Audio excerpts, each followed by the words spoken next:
Welcome to Modern Anarchy, the podcast featuring real conversations with conscious objectors to the status quo. I'm your host, Nicole. I tried to keep her quiet, but she's screaming inside of me. I tried to keep her hiding, oh, shut up. I tried to keep her quiet, but she's a wild, wild woman. On today's episode, we have Dr. José Gaztambide join us for a conversation all about liberation psychology. Together, we talk about the neoliberal tilt of psychology today, the mobius strip of how social conditioning affects our ability to love, and how speech is always relational and political. Y'all, the title of today's episode, What's Wrong with the Field of Psychology? Ooh, this is such a fun question, and I continue to reflect and think about this one. And as I was editing back the podcast this week, I think what I heard was that the problem with psychology is that we are trying to change individual minds and not the larger system. We have to work upstream. I'm always talking about relational cultural theory on this podcast, and it talks about the power of relationships to shape our sense of self. And these relationships can be physically embodied relationships, but it is also the relationship that we have to society at large. And both are at play in forming our sense of self and how we move about the world and how we connect with other people.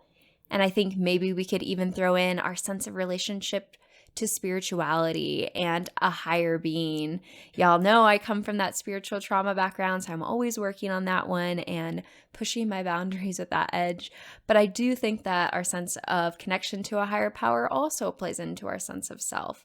All of these relationships are really crucial, and it's time that we start to work upstream rather than on the individual mind. And I know many of you are probably not psychologists or therapists working in the field, but the reality is that the skills we're talking about on today's conversation are crucial for helping to liberate our communities outside of a therapeutic setting. Today I talked about having a difficult case of a client who comes in claiming that their sexual assault experience is their fault because they were inebriated at a party. We have all had that friend who has come to us and said this. And how do we respond when we know it's not their fault? But how do we respond in a way that allows someone to feel seen and heard and to be able to heal through that?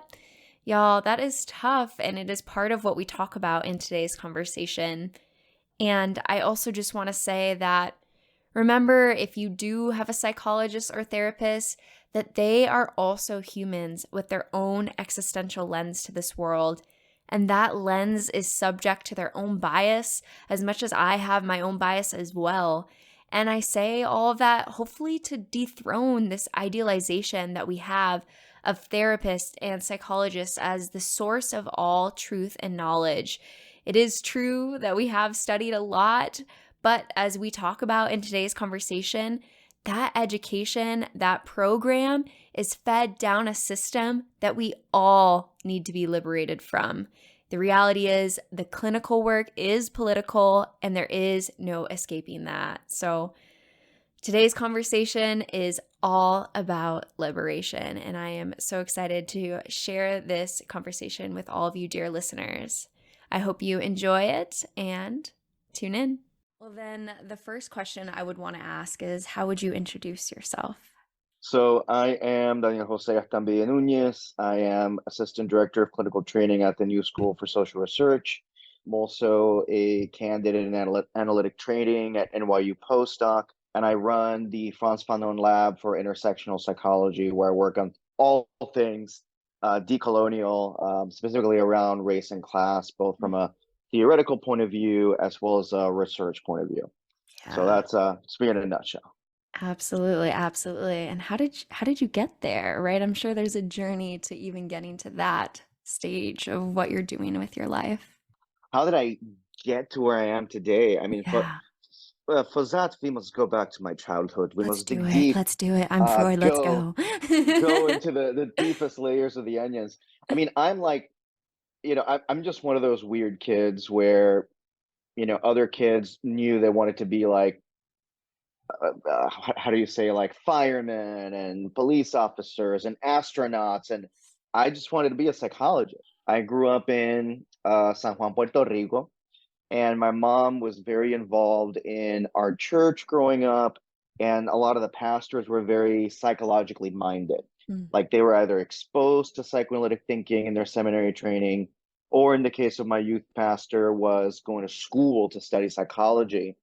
And so that was just kind of in the air, this dynamic between psychology, service, community Yeah. work, and all happening under these very like unspoken about circumstances, right? Which is the colonial situation. So, how to think about how these different structures and experiences get kind of taken in within people's psychology, within their Mm. bodies, and so forth, really became just a North Star for the kind of things that I wanted to do to understand how all these things we sometimes don't talk about, which in the context of Puerto Rico, were things like, the fact that we're a colony, that we've been under the auspices of two empires, Spain and later the United States, about the fact that even amongst our families, we have all these subtle things we do and say to each other around skin color, texture of hair, who fits and who doesn't fit into what it means to be Puerto Rican, about class, about gender, sexuality, and so forth. What do we do with all these things we don't talk about, but nevertheless are influencing and informing us often outside of our awareness? So that's been a very straight through line, even if the specific journey was more circuitous. Yeah. I'd like to think things were, that direct, but they weren't. They were a little topsy turvy, right? So when I came stateside to go to school, I initially got sidetracked a little bit and did a double major in psychology and religion. Mm. And by the end of that journey, I was trying to figure out what the next steps were, right? If I go to doctoral school, what do I do? And my mentors at the time said, well, we think that you would be a really good fit for Union Theological Seminary. And I just kind of looked at them and was like, well, I am a heathen, but you're sending me to Yes. seminary. Like, why are you saying this to me? Yeah. And they're like, no, the thing is, you're really into, these were the two things. They knew that I was really into psychoanalytic theory. And they knew that I was very into these topics of social justice and decoloniality. And they said, well, Union will be a good fit for that. Because at the time, and I think still to this day, they basically have a master's program in psychoanalytic theory, right? But it's embedded in the seminary that's one of the hotbeds of liberation theology in Mm. North America. So there was a really exciting space to explore. Well, what would it mean to give a lot of very deep and concerted attention, right, to the psychic, to the interpersonal, right? How we negotiate our relationships and attachment and unconscious desires, right? To pay attention to that as it's embedded within a broader context of the social political. So I did this detour through seminary, not for the cloth or anything like that, for the academics. I did the academic track, and then I actually went back to Rutgers University, where I did my doctorate at the Graduate School of Applied and Professional Psychology, Mm. and that's where I got most of my training as a therapist, as a psychologist. That's where I got my degree. Then I did internships, postdocs, and started working as a psychologist. Mm-hmm. Now, what was interesting, and that's also kind of a circuitous story because my first job was in a hospital setting, and I was very much just eating, living, and breathing psychotherapy, doing administrative work, and I kind of set to the side for a time what I wanted my academic aspirations to be. And it just so happened that a mentor of mine, Jeremy Safran, who's since deceased, Mm. came to my hospital. He wanted to do some research, and we're talking, and he's like, "Oh, so what are you doing here?" And I'm like, "Oh, well, I'm doing therapy. I'm running programs, this and the third." And he literally he was like, it's bullshit. Like you should be writing your book, and you should be in academia and doing all these things. So he really encouraged me to actually pick up on a lot of those ideas that I wanted to write about and actually get to writing them. And so it's out of that that I wrote my first book, A People's History of Psychoanalysis from Freud to Liberation Psychology. And that's also what led me on the journey to end up at the New School, where I have Mm, this wonderful opportunity to do the kind of research and work that I want to do. yeah. So that's how I got here. So I'm here today. Yes, yes, and thank you for that mentor for bringing you to this space and all the work that you've done to get here to have this message and to be able to talk about these things because I think it's an area of psychology that is not yet, at least from my training, we haven't talked about liberation psychology at all at the Chicago School. I know in the podcast you had mentioned Dr. Barbary, right? Interesting. Yeah, I Yeah, haven't taken yeah. a class with them, and so I haven't heard anything about the word liberation Wow. psychology, and I'm a third year student in a 5-year program, right? Oh, gosh. So you're at Chicago right now, the Chicago Yeah, School? yeah, Oh, that's fascinating. isn't it? That's so wild because it literally was from him that I first got introduced to liberation psychology. So I don't know what's going on at Chicago School since then, but Well, it's probably one of those things where it's like if I took a class with him, then I would hear it, mm, right? And so, like, when I just get all hmm these different teachers, and so I didn't get him for psychodynamic, I had an adjunct, right? So then all these other pieces that come into that play. So I learned more about gotcha. Jungian psychology because of my adjunct than maybe a liberation psychologist would.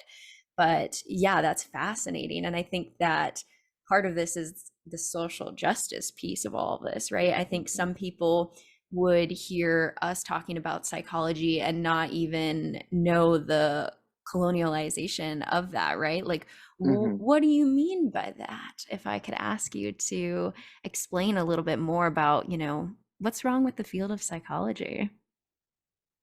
Oh, let me count the ways. I know, I'm like, I'm ready for it. Let's So, go. I mean, I don't even know where to begin with that question. Yeah, Let me exactly. go. Let me go through it. I mean, I'll go through it from my particular angle, the kind of things that I do. So I'll try to touch on kind of the training aspect and dimension, and then the organizational dimension with respect to the American Psychological Association, which is our national professional organization, and then embed both of those things within the wider, what I would call the wider neoliberal tilt of psychology today. With training, just to kind of start at the ground level, for most of us, and that includes me going through, undergrad, bachelor's, master's, and then a doctorate, is that there's a certain bifurcation in the training. And there are many issues with training, but I'm just going to focus on this one for now, which is that you're expected most of the time to learn something called psychotherapy, Mm, right? Maybe it's psychoanalytic therapy, humanistic psychotherapy, family systems, cognitive behavioral. You learn this thing called psychotherapy, and then you go over here to some other class, maybe in your second or third year, and you learn this other thing called cultural competence. And cultural competence is a catch-all term for all that stuff you don't get to talk about when you take the psychotherapy class, right? So it's everything from, certainly culture, but also gender and sexuality. It's also race. It's also broadly the issue of social determinants of health, the social context. And because of that bifurcation in the training, it sometimes leads to this logic that says, well, good meat and potato psychotherapy is good for white people and men and middle class people, etc. And cultural competence is for others. It's for people of color, it's for women, it's for LGBTQ people, it's for working class people, as if you are a person of color who is poor and queer and gendered or identifying as female, then there's a social context. If you're white, if you're middle class, etc., no social context for you. All your issues go back right. to mommy and daddy and nothing to do with the social context. And that bifurcation, it creates problems because you then sometimes start thinking about different communities as monoliths and not as, dynamic beings, right? So the example I would give you is when I took the equivalent class when I was in doctoral school, Mhm. and we had to read Monica McGoldrick's Ethnicity and Family Therapy, Mm. which is in general a great book, but not if you use it in a cookie cutter way. Ah, And by that I mean, you go through the different chapters, and there's like a chapter on Jewish Americans, a chapter on Afro Caribbeans, African Americans, Asian Americans, et cetera, et cetera. Then I get to the chapter on Puerto Ricans, and there was a specific chapter on Puerto Ricans, and I'm reading this thing, and I'm like, this has nothing to do with me or ooh, anybody that I grew up with, or anybody in my community on the island, because it was a very, again, two-dimensional cardboard cutout of who Puerto Ricans were, right? So it's almost like white people's issues go back to mommy and daddy. For Puerto Ricans and other people of color, it goes back to something called culture and context, but somehow we're devoid of our own subjectivity, right? The fact that we are thinking and feeling beings, that we're not like the Borg from Star Trek, that we all just share a hive mind because we're right, so collectivistic, right? right. And of course, there's collectivism and then there's collectivism, right? There's the sense of being, having a sense of self that is relationally and communally related. But then there's taking it to the extreme where you would almost think all of a sudden people of color don't have psychology, right? So Mm, there's all these problems in the training that make it hard to think about suffering in a social context, not just for the marginalized, but also for the privileged, that we're all existing in this system that absolutely, to put it bluntly, absolutely does racial capitalism, meaning this interesting fusion of racism and economic forces that are neoliberal in nature, do they affect people of color differently than they do white people? No question. right. But does the system nonetheless link our suffering, right? Let me get very concrete about that. When we think about, for example, racism, right? Not just as an individual sentiment, Hmm. but as a political force. What does Yeah. it do? Well, we could look at the work of Derek Bell, we could look at the work of Ian Henry Lopez, we could go all the way to Du Bois. Racism, in many ways, functions as a tool of divide and conquer to get all of us against each other, Right. not just white people against people of color, but even people of color against ourselves. What does that do? Lo and behold, it empowers right wing politicians into office. It puts them into office to not only enact laws that erode our civil liberties, particularly for people of color, it also allows them to put into place neoliberal economic policies that devastate all of our communities, right? So our Right. suffering is not the same, but it is connected. Absolutely. Similarly, if we think about, say, gender and sexuality, right? It's without question that something like patriarchy, right, is going to privilege men and marginalize and underprivilege women, as well as non-cisgender people, right, non-cis heterosexual people.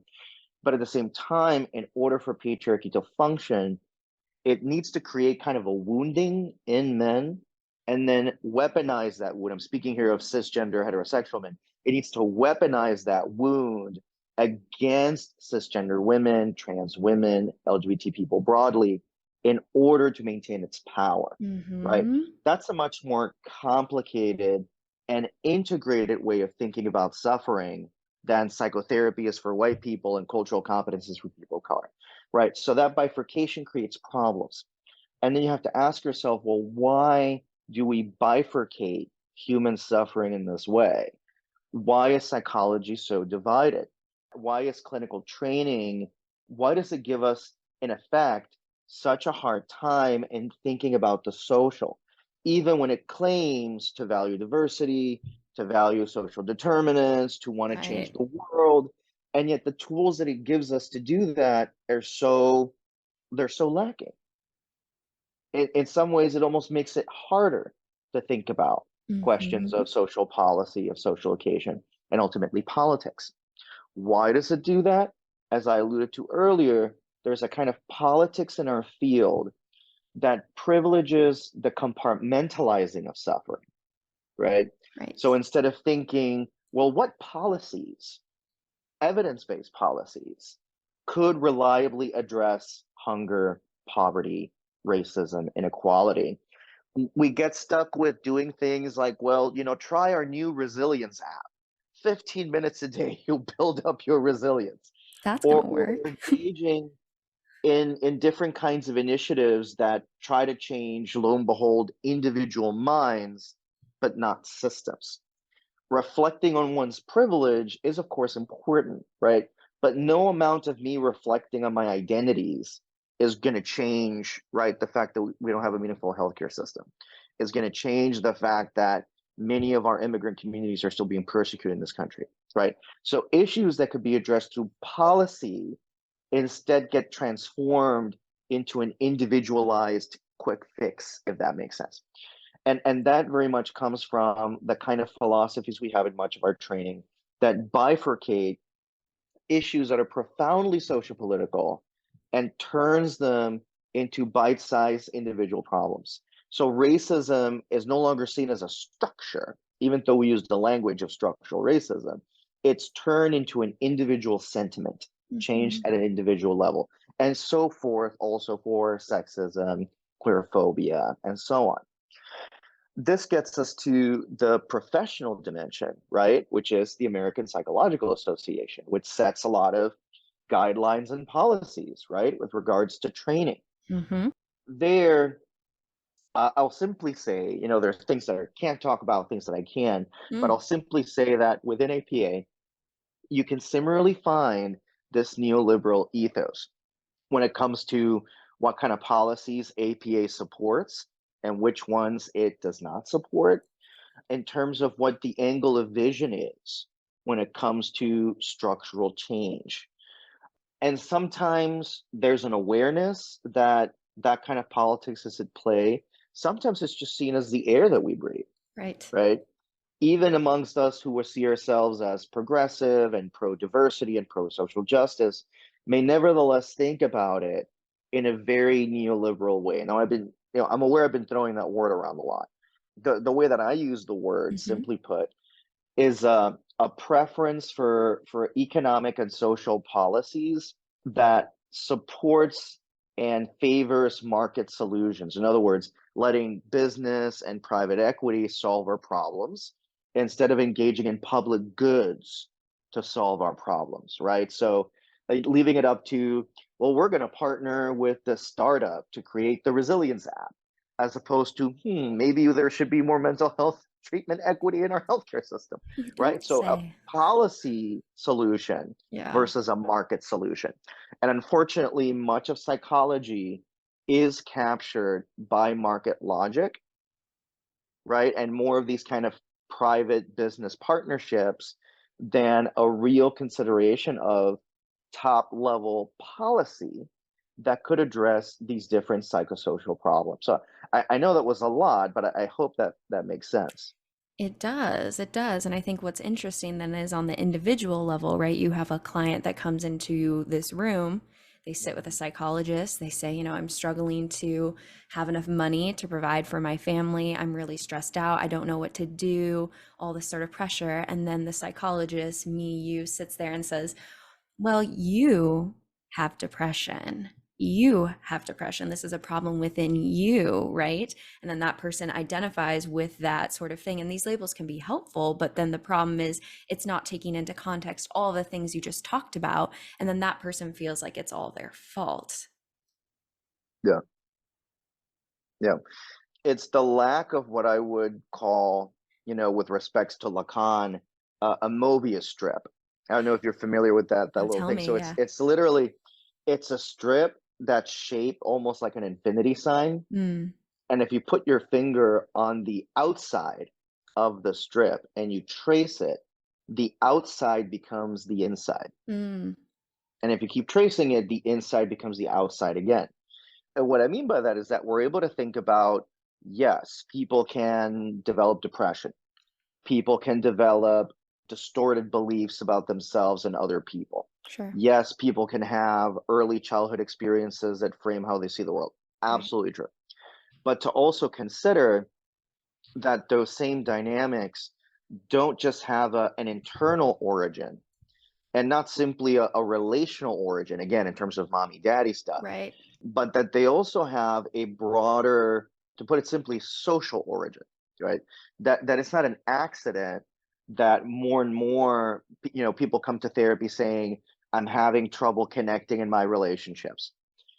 Can we trace that to early attachment challenges, right? With feeling vulnerable with other people, etc. Sure. But it's not a coincidence that we're living in a country that has egregious levels of income inequality, and within which the research shows the greater the level of income inequality, the more we get hyper fixated on our position within different hierarchies. Mm, We trust other people less, right? Things that at first seem to be about the intimacies of our lives, like relationships, are indelibly textured by questions of status and position, right? Like you get to talking to people for 5 minutes, not even in the consulting room, just out at a bar with your friends. And they'll tell you very quickly the kind of people that they will and won't consider mm, in an intimate context, yes. right? You'll hear about income. You'll hear about, well, what are they doing with their life? And what's their education level? Right? And we don't necessarily open up to all people, right? Because we're thinking about these different categories, which can in turn make us really worried about how we are seen by other people. Are we seen as having value? Are we seen as deserving of love, Mm, right? So all of a sudden, again, something that seems very intimate and individual and personal, like love, if you trace it, the inside becomes once again the outside, because it brings up questions about our fundamental value in a given society, right? mhm, So it's not about working with patients in a way where, oh, you don't have depression, you have oppression, right? So it's not about becoming sociologically reductionistic any mm, more than becoming psychologically reductionistic, but it's seeing how these things are intimately related and co-constitutive, meaning that the outside forms the inside just mhm. as much as the inside can come to texture the way that we see the outside world, right? So it's a dynamism that sometimes again gets occluded by the way that we talk about psychotherapy. Right, It's either totally individual, or right, people are kind of the victims of history and context, right. and there's no room for desire, right? What is it that this person wants to engage with in the world? And how do we work with them not to accept a broken reality, not to adjust themselves to it, but to acknowledge, well, given that everything's fucked, what is it that you would want to do, right? To Right. reconnect people with a sense of agency, ownership, and desire so that they can engage this broken world in maybe a different way than they've been shaped to by society, by culture, and by their family circumstance. Yes, and I appreciate that nuance, right? It's not only the individual experience or the collective society experience, it's the mix of both and how that interplays. And I think that's where the discussion needs to come through, right? Is that it's both of these things, yes, and always in a complex way. And if you only look at one, you're missing, the other half of the equation that is so key to all of this.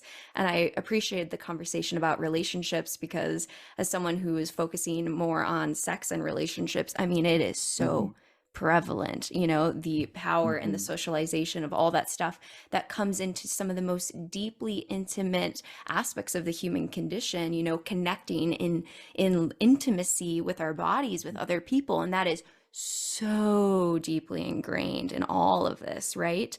It's when someone comes into the room saying, I'm uncomfortable talking about sex, it's like a yes, maybe that is from experiences within your own relationships and other things that formulated that, but it's also the societal context that doesn't talk about these things and portrays one way to do these things. So it's always that yes, and where is psychology talking about this enough? And also, I think my question is like, how do you do this in the room with someone? How do you Hmm. like gauge this in an actual practice level when you're sitting down with a client, like what does that look like?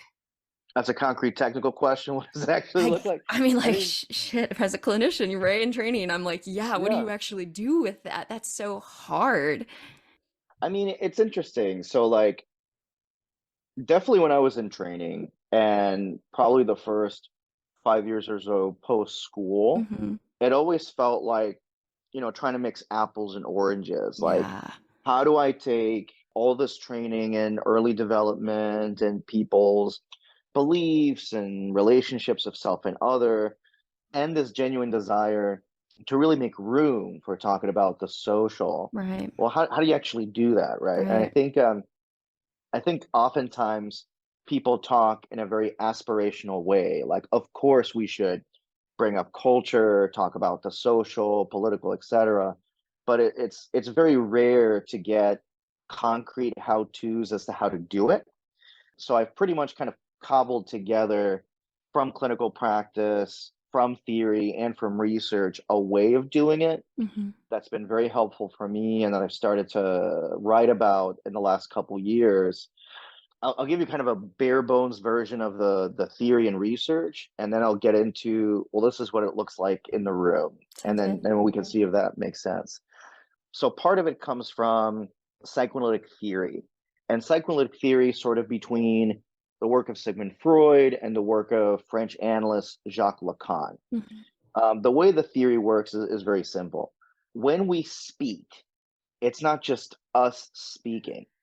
It is also, certainly on one level, the scripts, the language, the words that we heard within our family of origin, right? So when you're working on something and all of a sudden you're like, oh, I want to take a break, and then this thought flashes through very quickly that says, don't be lazy, right? And unconsciously, maybe you heard from one of your parents or from a grumpy uncle, right? Oh, stop being lazy, right?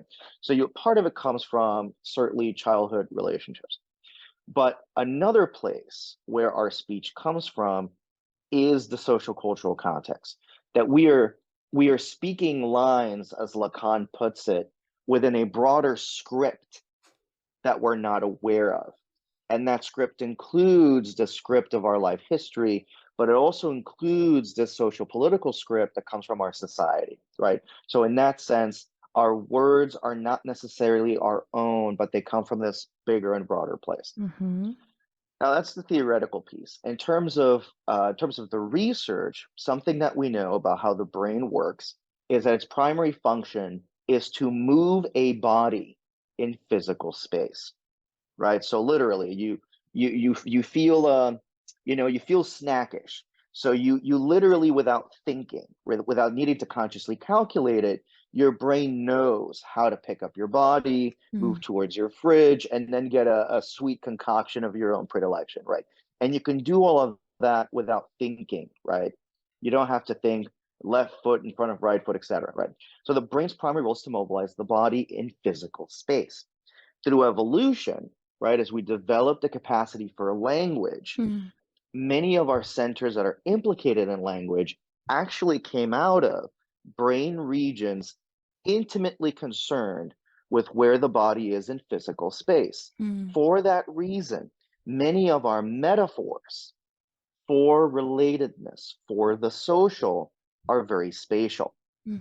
So when we say to our beloved, right, they share something very intimate with us and that makes us feel closer to them, we might say, that really touched me. Mm-hmm. I feel closer to you, right? That's a particular language of horizontality, right? The language of relationships, of how we can feel trust with another person, whether we feel close or distant, warm or cold, right? We know that when we think about somebody that we love, the body warms up. But when we feel rejected by someone, the body actually becomes very cold. Mm-hmm. Think of when someone gives you the cold shoulder, right? Right.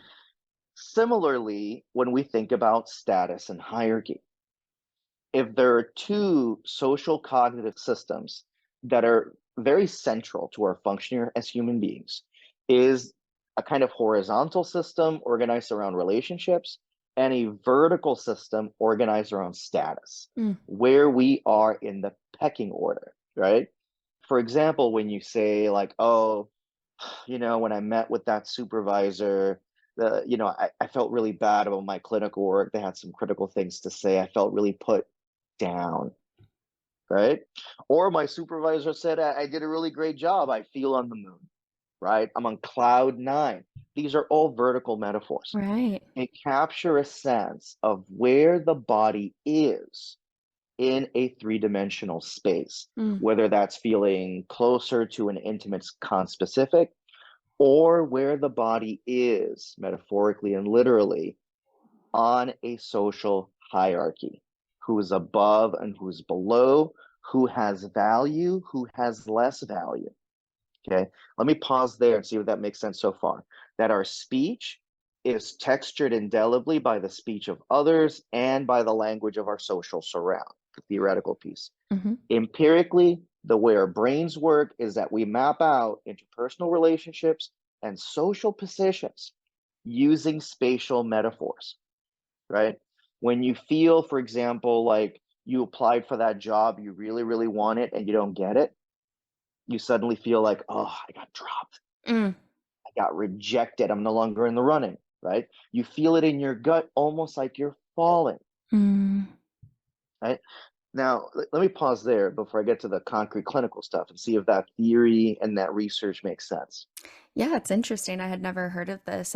I guess my question is, where does it come from and why, I guess? Is that a shaping of our social conditioning and how we have power structures and have as a human species?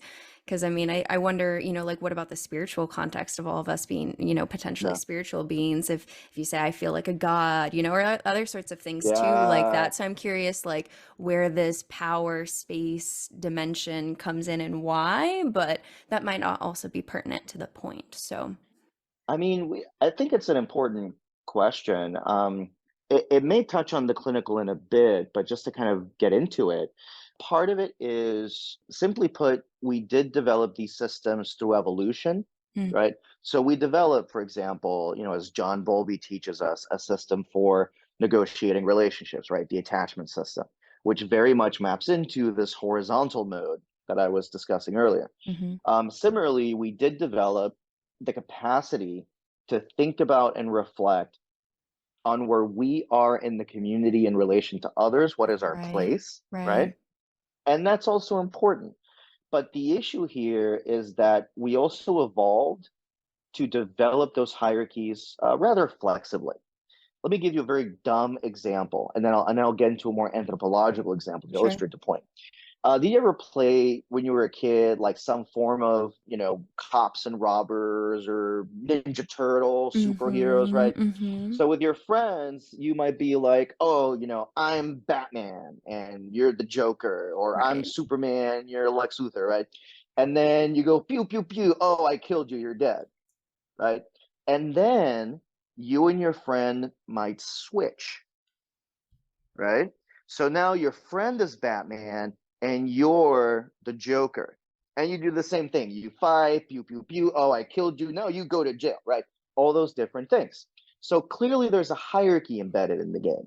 One of you is the good guy, right? right. And the other is the bad guy. One of you Mm-hmm. wins, the other loses. That's how the story goes. But then you have the capacity to say, okay, I had my turn being the good guy.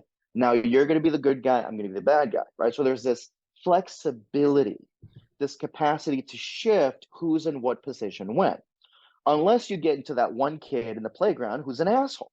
And they're like, no, no, no, no. I am Batman. I am Mm-hmm. Batman today. I am Batman tomorrow. I'm Forever. Batman forever, Yeah. right? And all of a sudden that creates problems Mm, because now you no longer have this kind of flexible hierarchy. Now you have a rigid hierarchy. mm, mm-hmm. Now, what does that mean anthropologically? If we look at particularly contemporary research in archaeology and anthropology, we find that our very distant ancestors, it's not that, for example, they were hunter gatherers who lived in a harmonious, sort of Garden of Eden type of world. And then they discovered agriculture and somehow they became patriarchal. Everything went to shit. That's a very linear story. It's not quite being borne out by the evidence. What the research suggests is that our distant ancestors had this capacity to kind of shift between different modes of social organization that could be shifting from a very horizontal way of relating, where maybe relationships are more kind of polyamorous and there's a lot of sexual fluidity. Maybe there are rites of, fertility rituals, etc. And then shift into what we might recognize today as very patriarchal modes, which might be more monogamous, men might be in control. But that shift again may go back and forth. In some cultures, that back and forth happen in the span of seasons, right? So in the fall, men might be in charge, it's very patriarchally organized, etc. Then winter comes. All of a sudden, all of the idols to male gods get torn down. All of a sudden, relationships become much more egalitarian. Women have a stronger role in ritual. There's greater, it's not that things necessarily become reversed, but it sort of switches between kind of a gender, sort of a gender equity model to a more patriarchal model, and back and forth. Sometimes it happened over the course of generations. One generation would say, you know what? The way we're going to live and survive is to be super patriarchal. Men run the show. It's all good. And then a generation later, people go, you know what? That was kind of a shit show. Let's never do that again. So there's this kind of dynamism, right? Other examples that I would cite to illustrate the point would be the ways in which people negotiated power in their communities. So if you see different, movies about indigenous people or movies about prehistoric ancestors, it'll usually show like the big strong man who gets the meat and he's in charge and he's the chief and he runs the show. But that's not exactly how it worked. So yes, you may get a strong guy who goes out, kills a deer, brings them home. And you might think because he killed the deer, he's in charge, he has the control. But what would actually happen is he brings home the deer and people would say, well, did you really kill the deer or was it the arrow that you shot the deer with, which was actually made by my grandma? So actually my grandma killed the deer. She has the right to distribute the meat, right? So they had these systems for recognizing, yes, there's a hierarchy. The big, strong guy is going to be a better warrior, hunter, whatever, than my grandma. Yes, there is that hierarchy, but we're not going to allow that hierarchy to be rigid. So we're going to create these systems to actually invert the hierarchy and say, well, it's not whoever has the most strength. It's whoever has the best technical prowess, say, in crafting an arrow. You fire the arrow, but my grandma made it in the back of the hut, right? So it's not, I guess what I'm trying to say here is that while we evolved to develop the capacity to think about systems of hierarchy, that also gives us different tools, right? It gives us the capacity to say, oh, this is the hierarchy. How can I get up there and get power? But it also gives us the capacity to say, here's this hierarchy. Let's make sure whoever gets in there doesn't run amok with power, right? So it gives us the ability to actually put a check on systems of power so that they don't run amok and destroy the community. In the example I gave earlier of, the strong man who, hunts the deer and whatever, if that strong man were to say, well, no, I killed the deer, so it's my right, he would run the danger of being killed, right? Because if you have a communal structure that says, we're all going to share this meat and we're going to share it in such a way so that it's not just strong guys who run the show, but everybody has a chance to make decisions. Well, if you start to part from that, you're endangering the community. So you're either going to be shamed until you give up this nonsense or killed. And ultimately, there's more of us than there are of you. So that's really important to keep in mind, to say that it's not that hierarchy is immediately bad, right? Between parent and child, there's a hierarchy. But again, it's a fluid one. When you're little, you poop your pants and you can't eat. So your parents feed you and take care of you, ideally, in the best of all possible worlds. Then when you get older, well, the hierarchy starts to shift a little bit. Now you wipe your own ass. You get your own food. Right. And you might make your own choices, right? So it's not hierarchy bad, right? It's a question of fluid versus more rigid systems of hierarchy. That's essentially what we're looking at when we look at things like racial capitalism, patriarchy, and so forth. It's ways in which social positions become reified and almost turned into a biological truth that certain people deserve to be at the top and that certain people deserve to be at the bottom, right? It would be like saying, we all go play basketball together. Clearly, some of us are going to be better and worse at playing basketball, but that probably shouldn't decide who gets to eat. You know what I'm saying? That shouldn't Right. decide who gets to eat and who goes hungry. It just means some of you are better at basketball than others. Right, right. And unfortunately, currently with our system, it does control who eats, right? And that's the scary piece Exactly. of all of that. And I think even thinking about, myself, other people who have power as clinicians who are trained, right? Like thinking of Hmm. myself as the strong warrior in that example, right?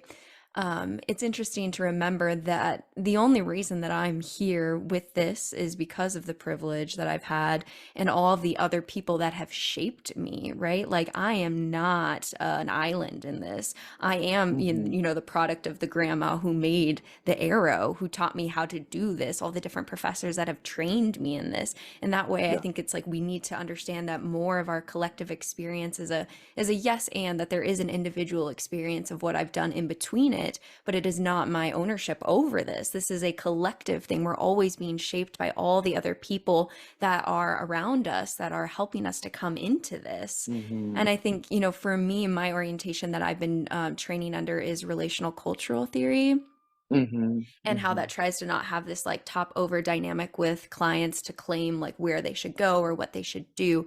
But it does get very interesting, I think, in the nuance of like, when do you tell someone something and kind of claim that power over, Yeah. versus honoring it. I think a great example I've had in like a lot of my training is, the survivor of sexual violence that comes in and says, this is my fault. And when do you come in as a Mm. clinician to say, no, I'm going to tell you that your truth is wrong in that way because it wasn't your fault for this experience, versus Yeah. honoring in a top, not having a top over power over dynamic to honor where Yeah. they're at. And my existential professor would be like, that's their grounding in that moment in this world of how they're understanding Yeah. their experience. And like it's so nuanced, this art of this field of how to do this, of respecting people but also using the training, the arrow that I did have from all the beautiful community that raised Hmm. you, and to help people in this. It's just, ooh, it is so nuanced. Yeah. No, that brings us from the theory to the practice. Yeah. And I think a lot of what we've established so far, even the anthropological stuff, gets us to the clinical. So remember earlier how I talked about these sort of two social cognitive systems, one Hmm. organized around trust, warmth and cold, distance and closeness, Hmm. the other organized around power, Mm. right? Hierarchy, position. Yeah. So something else that we know about the establishment of trust, particularly epistemic trust, is how do you get someone to believe that you are a worthy, deserving, and valuable source of information, right? It turns out that people who feel heard are better able to hear, right? So in other words, and this is where it gets complicated and a little difficult, when somebody tells you this happened to me and it's my fault, let's call that position A. Hmm. And then you come in and say, no, no, no, no, no, it's not your fault, it's patriarchy, it's the system, it's all these things. Let's call that position B, right? Yes. Now you basically have a discursive debate between A and B. And Hmm. what happens when two people feel that they're both right? They dig in deeper, right? So you're not establishing yourself as a valuable source of information. What it does is to help that person feel heard. Not that you agree with what they're saying, but that you're able to reflect back their own experience, right? To put it very concretely, you're repeating back some dimension of their own speech. So if their discourse, right, is that I'm a victim of sexual assault and it's my fault, well, in that speech, we might be hearing the language perhaps of a parent who was not supportive when they were assaulted. We might hear the language of the medical doctors, the police officers, the criminal justice system that didn't support, the broader culture that didn't support this person and blame them, right? So we're already beginning to hear Right. echoes of broader relational and cultural discourses. To contradict the discourse will not establish that anchor, that epistemic anchor that you need. So the act of reflecting back those words, wow, it really does feel to you like it's entirely your fault. Now, on one level, it sounds like, oh, well, are you agreeing with them? Well, no, you're not agreeing with them. You're reflecting it back with a little bit of a twist. It really does feel to you that it is your fault. Those first few words, it really does feel to you, implies that it could feel differently, right? You could come to a different conclusion, but you're not insisting on it. You're just putting it out there, Mm-hmm. right? The more the person feels heard, this very interesting thing happens. They begin to thaw cognitively, right? They start to open up their mind because they feel that you're really hearing and understanding what they're saying, Mm-hmm. right? It's almost like you have to join them a little bit. That's what Yeah. my mentor in grad school, Nancy Burr Franklin, would often say. You have to join the patient first. You have to do something she called the stroke and push, Mm. right? So first you got to stroke them a little bit, like it really does feel to you that it's this way, but then you start to push, like, but could it be another way though, right? So the first step is attending to the specifics of the patient's speech and communicating an understanding of that speech. Right. That's the beginning and end of all psychotherapy. Now, it's not the only thing you do, but it's the important first step to make sure people feel heard, even if what you're hearing is not something that you agree with. Now, from there, the other nuances that I would pluck out from the theory that I just established in the research is attending to the spatiality of, Mm. of people's speech, right? What I mean is that even when people are not explicitly talking about race, gender, sexuality, and class, when they say something like, I feel like I'm not where I should be in my life. Sounds very existential, sounds very global, but you can think about it very concretely.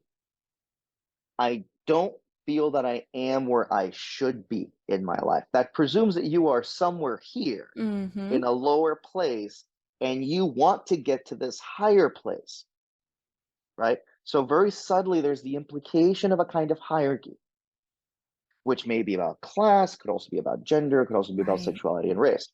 When you start to reflect back that speech, right? So, something as simple as, not where you should be, that invites the person to expand more.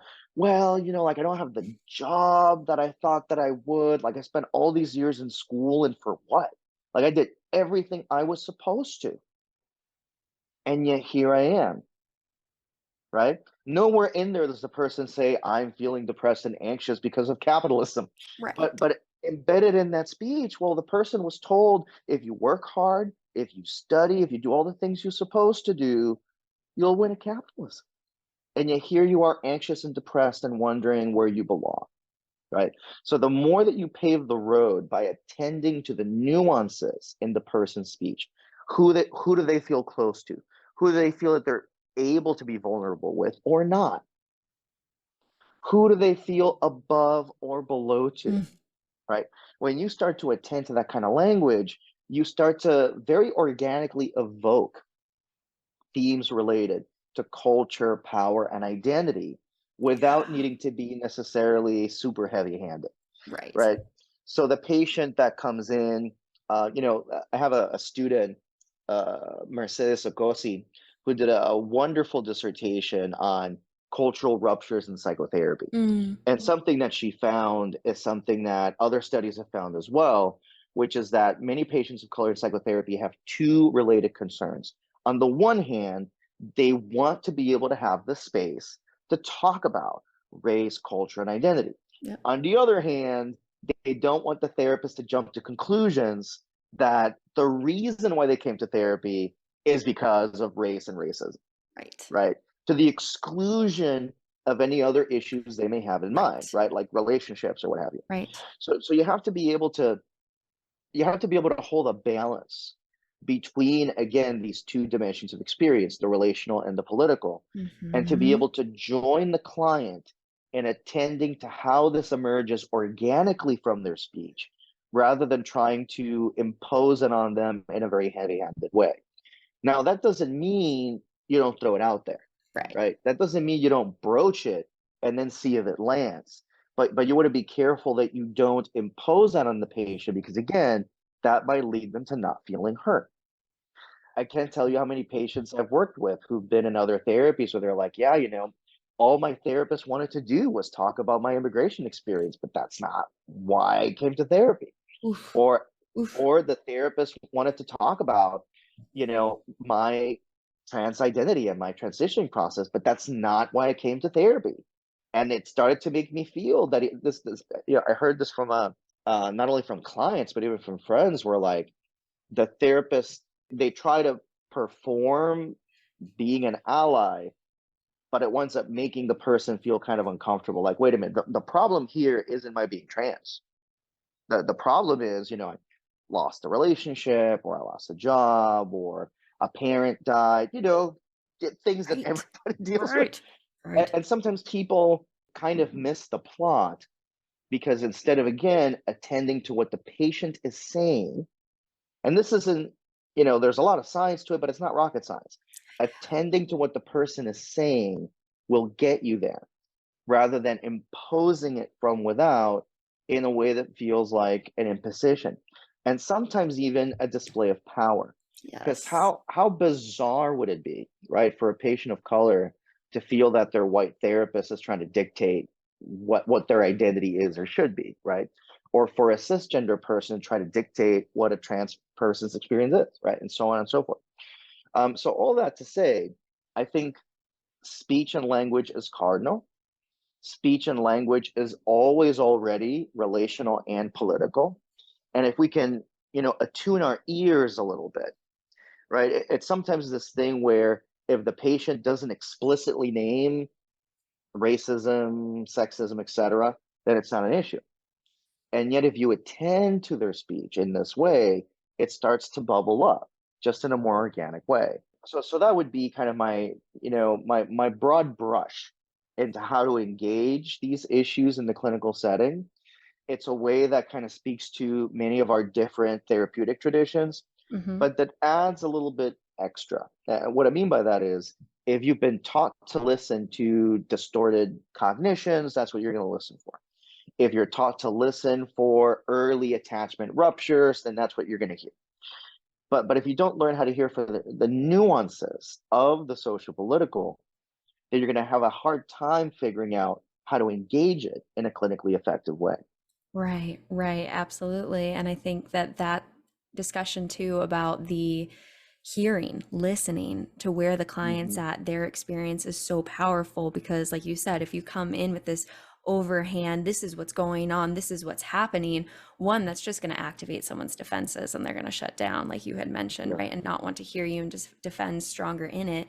And I think, yeah, some of this is also a reflection of like, the dynamics of what therapy is in some ways, of this kind of conceptualization of like, I am the therapist, I'm going to see what your problem is, right? It is your Yeah. trans identity because you went through all this sort of stuff, so I'm going to claim it is that because that's the power dynamic I was taught in, where I am supposed to look at you and know what's wrong with your experience or needs to be Mm-hmm. worked on, right? And so like all of that sort of understanding. And I mean, that comes through a lot in psychodynamic theory sometimes when people come in and say, well, it's really your unconscious dad complex that you haven't looked at. And it's like, well, yes, that may be true. Also, there might be more to the story, right? And so it's very interesting, I think, in this field of how we're taught to conceptualize and to see where we should go, right? Is it the maladaptive thoughts? Is it this or that? And how at times, because of that training, that lens, it can cause exactly what you're saying, where someone comes in and says, this is what we need to focus on in the therapy room, enacting a power over model of what, from my view,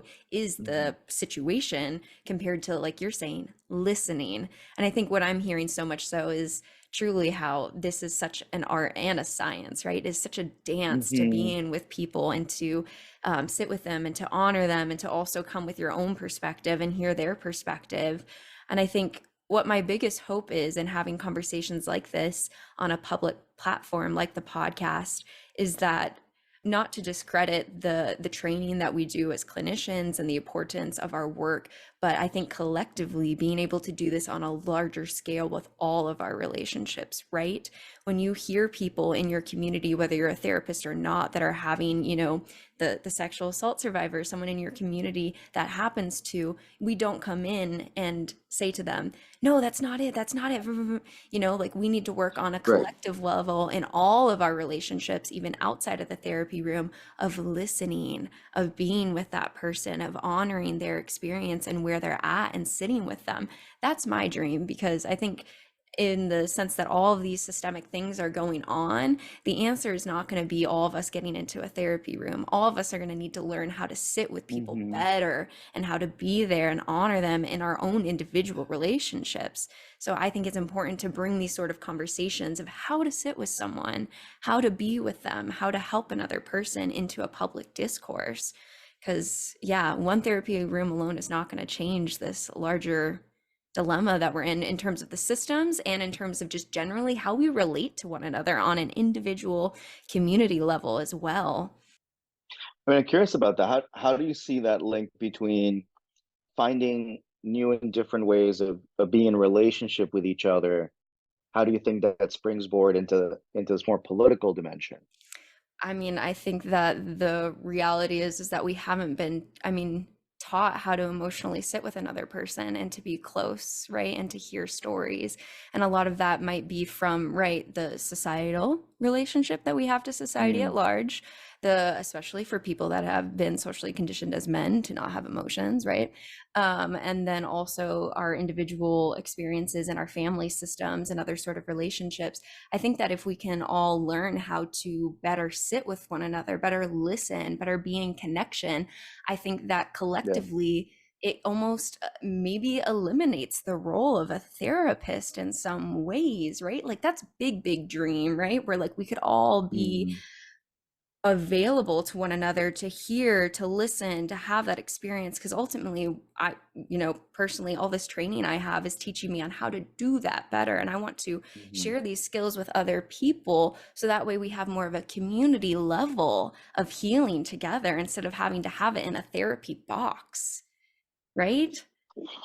Right. I mean, it's interesting. A lot of people who are, very politically involved might hear this and feel that it's all like, woo woo, touchy feely kind of stuff. But there is something really there. Part of what you were making me think of is two things. One is a body of research on what's called deep canvassing, Ooh. and the other is on, well, different things related to, like, how do you talk about movement building in a way that gets people on board, right? Like you have people talk about, like, oh, Medicare for all has so much public support, and different kind of social economic policies, have all this support, right? Like reducing the cost of insulin, free insulin, et cetera. And yet when you get to voting, sometimes all that support seems to plummet. Mm, And the question is why? Part of the answer as to why is because we get really divided against each other. mm, Like on paper, we might say, oh, universal healthcare is a wonderful thing. But wait a minute, that means if I get it, the other guy gets it too. The other guy could be, oh, immigrants, oh, people of color, oh, those mad, angry feminists, blah, blah, blah, whoever the other is. All of a sudden, we don't want that universal policy anymore, because it means if I get it, it means the other gets it too. right. And so that winds up being part of the divide and conquer politics of this country. The reason I mentioned deep canvassing, it's a very fascinating body of research, basically showing that if you compare knocking on people's doors and just vomiting information versus knocking on people's doors and engaging them in a conversation about what it is of concern to them and how that helps facilitate a process of change. Well, surprise for any of us who practice relationally or a therapist writ large, that method's more effective. And the way it goes is as follows. Like, it may start with knocking on someone's door, but instead of leading with, vote for my guy, not the other guy, or, here's my pamphlet on why these policies are good for you, it starts with, we really want to know what's on people's minds. Like, what is it that's a big concern for you?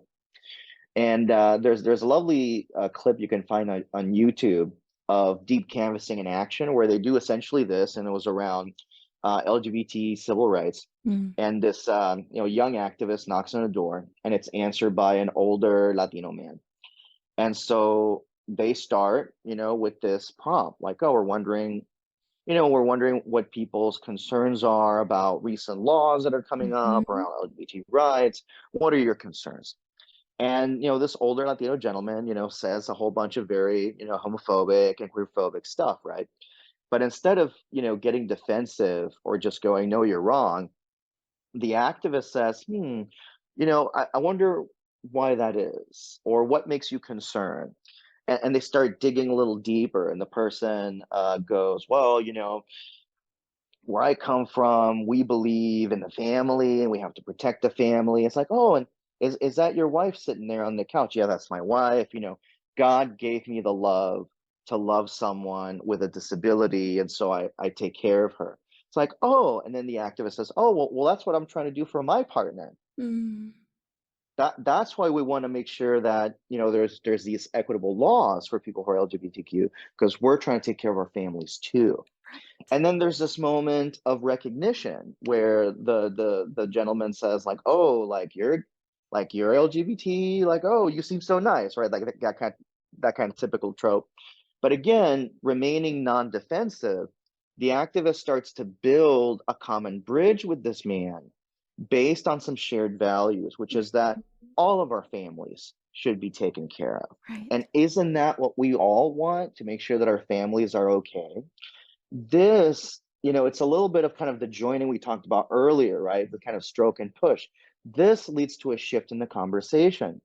And the gentleman starts to acknowledge, you know what, maybe I was wrong in thinking about things the way that I was. Like maybe Mhm. LGBT people should have certain rights and protections, etc. The reason I bring that up is because it's a very lovely and evidence-based example of how we can have a different kind of conversation with people that can try to help us get through the division in order to show that we have more common cause with each other than with those who are in power, right? That those who are in power benefit by getting us, against kids, like getting us against Yeah. trans kids, that getting Right. us against major corporations, getting us against people of color and immigrants who are just trying to live their lives, getting us against the poor, Mhm. right? We can do a better job of figuring out ways of having robust but also empathic and inviting conversations that does more of a calling in instead of a calling out, Mm. right? That we're trying to bring each other back into community and relatedness so that we can build something together that works for all of us: black, white, and brown, Mhm. cis and trans, queer and straight. That is my little dream for this podcast, right? Is to have that sort of space and to, I think when we think about, the nature of dividedness with politics and all of this is Yeah. exactly how it's going to change, is connecting Mhm. on this relational level to understand the othering that has been so created, to understand that we all have the same things of wanting love, of wanting connection, of wanting to keep our Mhm. family safe and connecting on those values and having a conversation about that sort of dynamic where it's not this, well, this is what it is, because that's not going to solve the current political nature of where we're at. And like you said, it keeps us all fighting down here when maybe we should be looking upwards at the systems that are doing this. And I think, yeah, for me, it was such an experience as someone whose mom, for example, is Mormon, to have a queer polyamorous daughter over here and to have those Mhm. dynamics. And I think for me, that was like the sort of precipice for starting this podcast, is to have conversations about it, to Yeah. connect with other people, and to just talk about these things and to understand the humanity in all of us. I mean, and it was such a thing for me, even my sister, like reaching out to her and asking, like, have you ever had a conversation with a gay person? She's Mormon and has beliefs about what is okay and what is not okay. And she said, no, Mm. I've never had a conversation with a gay person before. And that's, I think, part of this situation, is like, how can we get people communicating across these barriers where it feels like this deep othering of the other person versus being able to be connected and have relationships, because that's what brings us into change. Even, people talk about relational ethics in terms of ecology, right? Like, how do we become passionate about climate change and all the other realities? As you get people connected on a relational level, you start Mm-hmm. to fall in love with a specific butterfly that you start to notice over time is no longer appearing in your area. And that produces something for you because it has a relational connection rather than listening to a lecture. Mm-hmm. Mm-hmm. Right. And there's all sorts of like, not to be like kumbaya about it, right? Go for it, baby. Like I'm ready for it. of course there's like, I want to be clear, like there's a role for boundaries as well, right? Like it's Hmm. not like you're just open to, Right. somebody behaving in a shitty way with you. Absolutely. Like there are clearly extremes where there needs to be pushback, understandably. But thinking about, for example, and this is an interesting area where the clinical and the political start to slide in one from the other. Because if you take some of the tools that we often cultivate as therapists, Mhm. right? Like it's empathy and understanding in the interest of establishing a kind of beachhead Mm, with a client in order to start creating some room for change, right?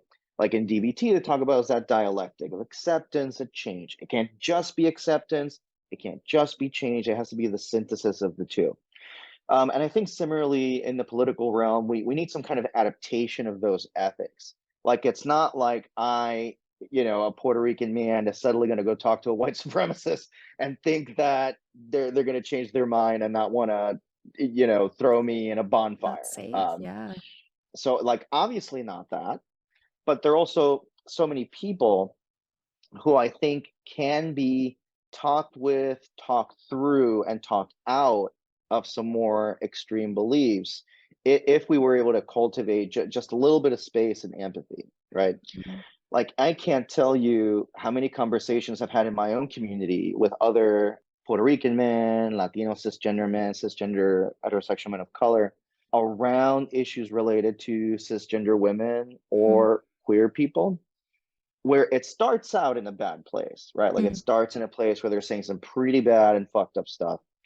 And where we're able to kind of struggle our way through to a different understanding where there can be more space. So, like Mhm. a very concrete example would be in my other life, separate from psychology, I'm in the kind of Nuyorican arts world. So, poetry, spoken word, performance. And I remember so vividly the slam, was essentially a competition, right? Spoken word, different artists showing their stuff.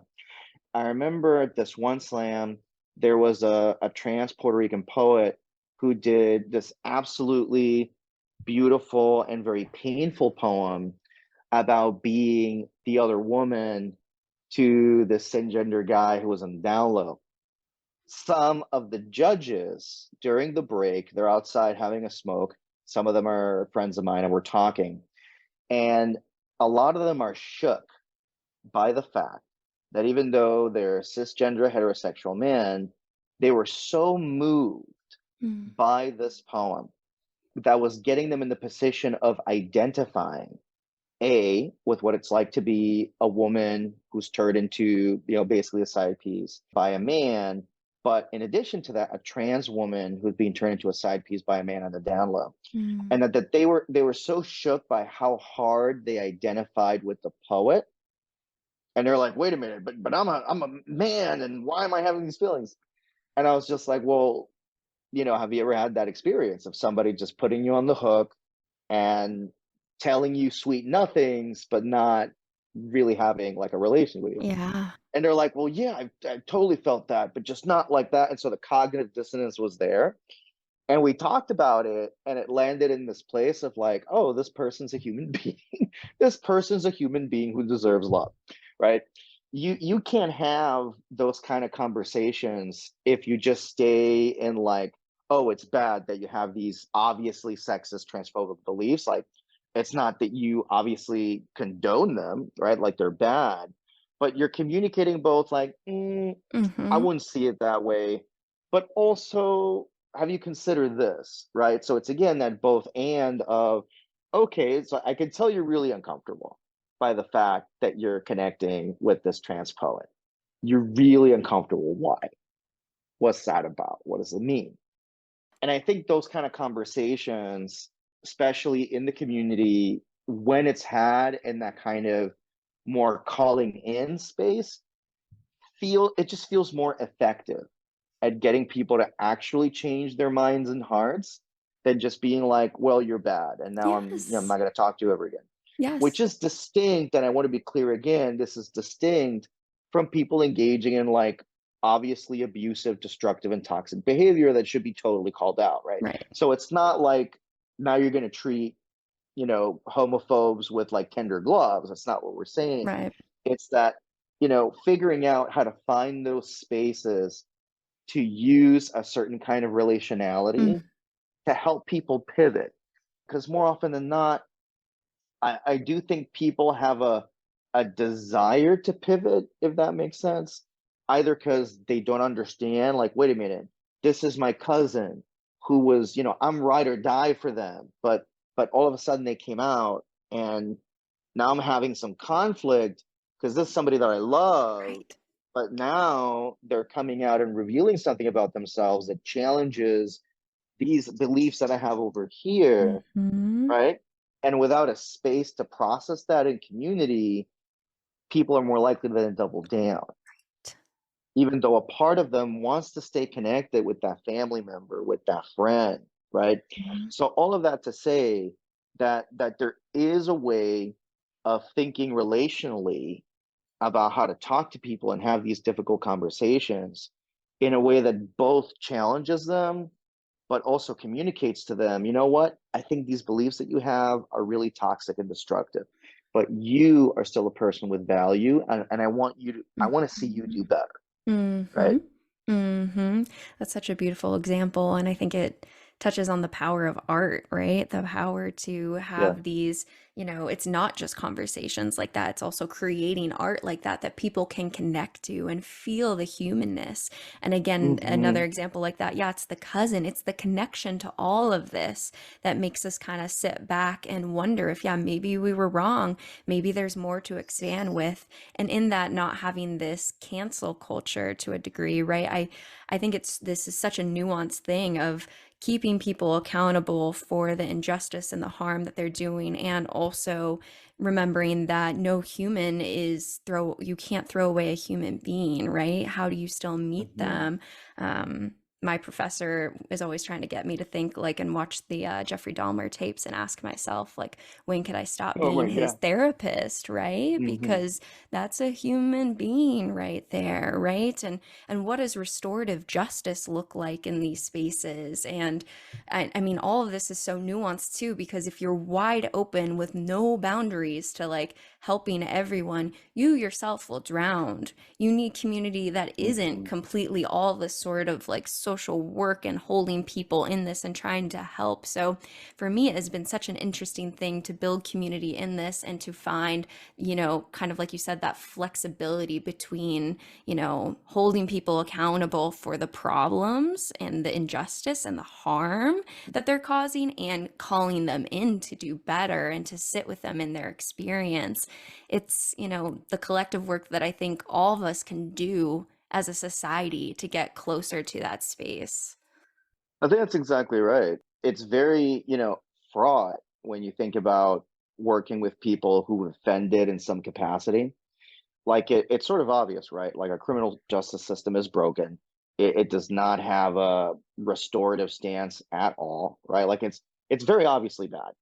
At the same time, it is important to hold that tension, right? Where like this person in front of you is a human being. They too perhaps may have even suffered, and they also did something pretty bad and it has consequences, right? Like Yes. I remember there have been so many times when I've worked particularly with men who've offended, where we do this very important and very deep piece of work, and there is a genuine shift in how they see themselves, how they see their responsibility for what they did, right?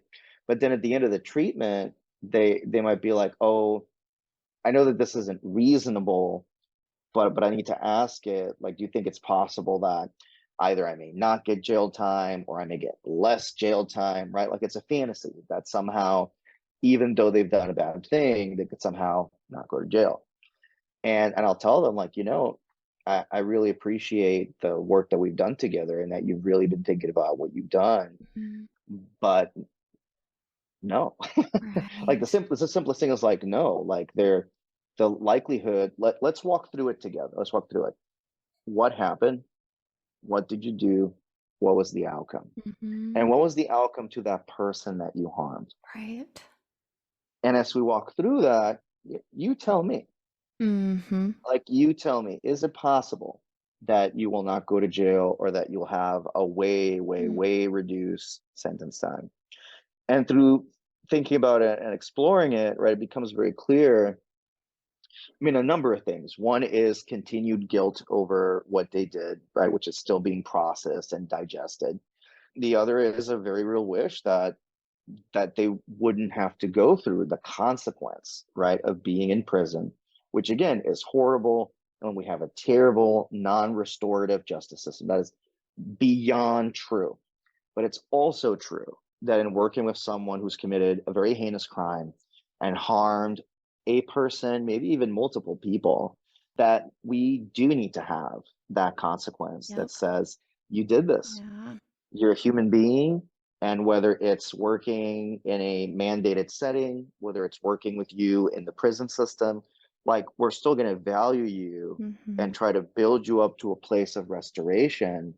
But the facts of what happened are also the facts, right? And Right. especially when they see it, when they see like, oh yeah, I did do these things, these are pretty bad, connecting that with the consequences, along with saying, you know what, is just another example. Like, you know what, a lot of these things that happened to you did set the stage for what you then did to others, but there was in there a space for a choice, Mm.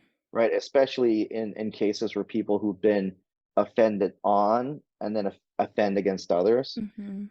how to restore that space of choice that was taken away so that you don't necessarily, not just you don't necessarily do this in the future, but you understand why, right?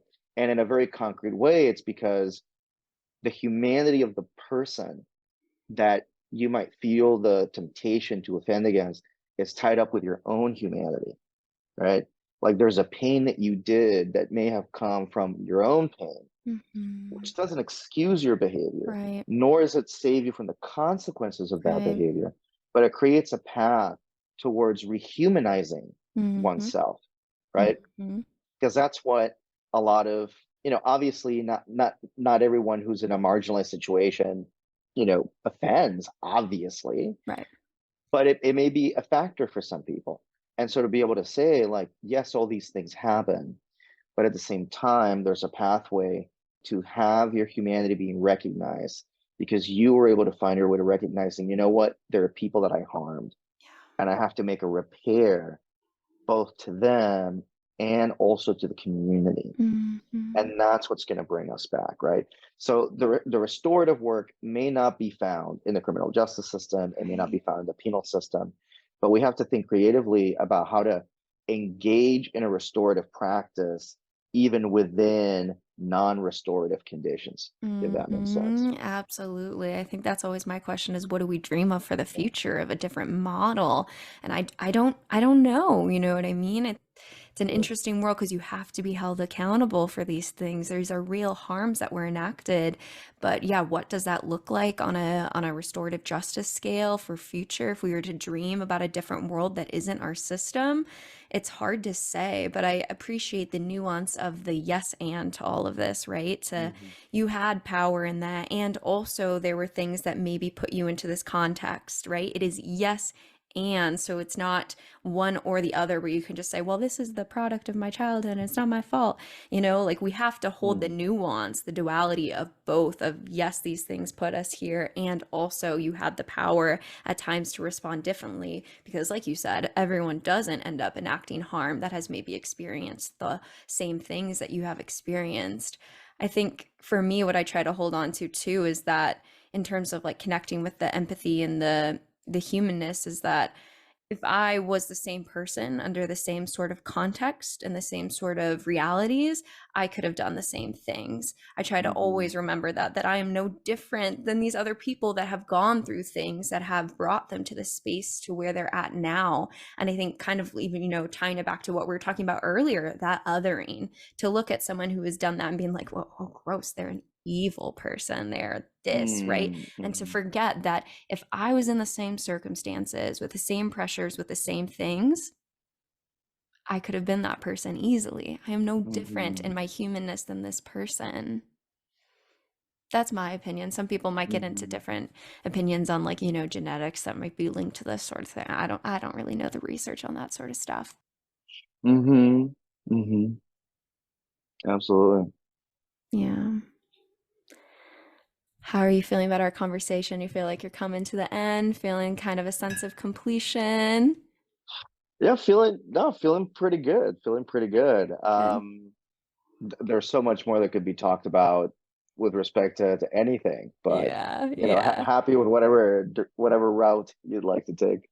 For sure. I mean, I always like to hold a little bit of space towards the end of it to make sure that there wasn't something that you wanted to say that maybe we didn't get to. I think a question that I have for me that I'd like to ask is there anything that you'd like to say to people, knowing the systems, knowing, what we're in terms of activism on an individual level that we should be thinking about? I know that's a really broad question, but it was the one thing that was coming up for me. Mm, mm. I do think that a lot of it comes back to connection and to the sense of most likely whatever I think I'm struggling through with alone is actually shared by a lot of people, a lot of people. At this point, it's wild once you study, a little bit more about social determinants and what's affected by what. Suddenly it's like, oh, everything has a social determinant, which is another way of saying that whatever you think you're dealing with that's like very personal and very intimate and just you, most likely is not. Most likely there are others who are experiencing the same thing. And that is through building that community and that consciousness that, wait, I'm not alone here trying to figure this out. Other people are trying to figure it out too. And then finding your way to those communities and to those people, because that's where you start to build a sense of political power, right? That it's not just an I, but a we, and that we can figure out how to address this problem together in a way that gets all of our needs met. Mhm. So that's one at a more abstract, broader point. The other is to just kind of think about what are the systems, but also the policies. Policy can sometimes sound like such an abstract thing, but what is it that's directly impacting my life right now, right? And what is that? What is that about? Where does it come from, right? So it could be as simple as like, oh, well, I'm working this job, feels really shitty. My boss is an asshole. Like I'm struggling how to get healthcare. I have to get sworn in or something after 3 to 6 months Mm. where I can get healthcare. Like rather than just thinking like it's a you problem or it's even a your boss is an asshole problem, we're wondering, well, what's the situation here that puts us in this kind of antagonism with each other, right? Like what are the pressures that in a sense we're all under that makes us behave in this way? And you can go all up and down on that, whether it's at work or even dating and relationships. Oh, wow. Feels, when people say like, oh, it feels like a real battleground out there. Like feels like a war zone on the dating apps and the whatever. Well, just think from, well, gee, well, what are the forces that benefit from getting, in the cis het context, well, what are the forces that benefit from getting men and women at each other's throats? What are the forces that benefit from getting us looking at dating from like an adversarial us versus them kind of thing, Mhm. instead of just, hey, let's get to know each other, figure out if we're a good fit, and if not, move on to the next one, right? Right. So what are the things that kind of trickle down into our lives, but that come from somewhere far more upstream that we need to Mhm. get more conscious about. If Mhm. you don't, if you don't have that more structural perspective, it all becomes about interpersonal dynamics and tensions, right? Yeah, It right. becomes about, why is this person an asshole? As opposed to, well, what are the conditions that create assholes? Or maybe not that, but just what are the conditions that lead us to be less kind to each other than not, right? Right. Right, right. I really appreciate that of not looking at the person, but more the systems that have caused these dynamics, right? And I think what I was Yeah. thinking about was generational trauma too, right? In terms of Mm-hmm. even when you look at some of the people in your own family, my own experience with that, where I'm like, why is it like this, you know? And you hear a step Mm-hmm. back from the, parent dynamic before, and you're like, oh, okay, well, they were abusing each other, they were hitting each other. This makes sense, a little bit more to understand, again, like our whole conversation, not to be without boundaries and be like, yeah, whatever, you can do whatever you Mm-hmm. want, but to have a more nuanced understanding of where all these things are coming from, and to Yeah. understand then the anger and the frustration, maybe not placing it on the individual, but maybe on the collective experience of that generational trauma or the collective Mm-hmm. systems that are enacting that. Because yeah, our fight and this energy towards all of that shouldn't be on or against the othering of an individual. It should be against the systems that are causing all of that. And I Mm-hmm. really appreciated your conversation about the shared experiences that we all feel like we have that no one else has, because part of that problem is shame, right? And when you start to feel shame, you start to feel like you can't connect with other people because there's this thing that I have that is so bad that no one would love me and I would have no connection if this thing, and that alone can cause so much psychological distress, in terms Mm-hmm. of feeling outcasted away from the herd, evolutionary. That is, one of the scariest things is to be without love, to be without connection, when in reality, a lot of what we experience are, we experience so many shared things. And I think that's why on the podcast, always as my closing question, I ask people, what is one thing that you wish other people knew was more normal? And I know normal has a very colonial context to it, Mm-hmm. but I think the thought of it is literally that. Like, what is that thing for you, Daniel, that you've struggled with, that you felt like no one else had, but really you wish other people knew it was pretty normal? Hmm. That's interesting. I think at that more personal level, and again, I guess connecting the personal to the broader social, I think it's the fact that there is a much greater fragility, vulnerability, and fear among cisgender men writ large, but cisgender heterosexual men in particular, than is often given credit for.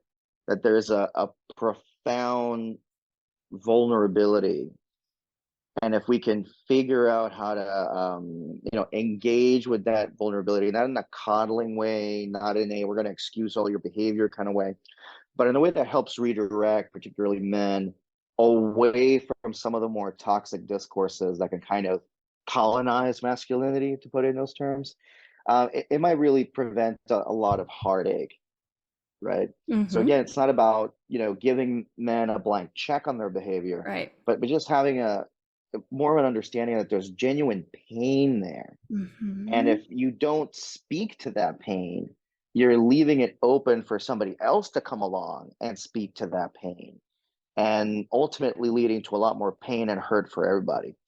So that that would be it. I mean, I say it both in general. I Mm-hmm. also say it within my specific context as a Puerto Right. Rican man. Like there's so much violence that I witnessed and that I grew up with Mm.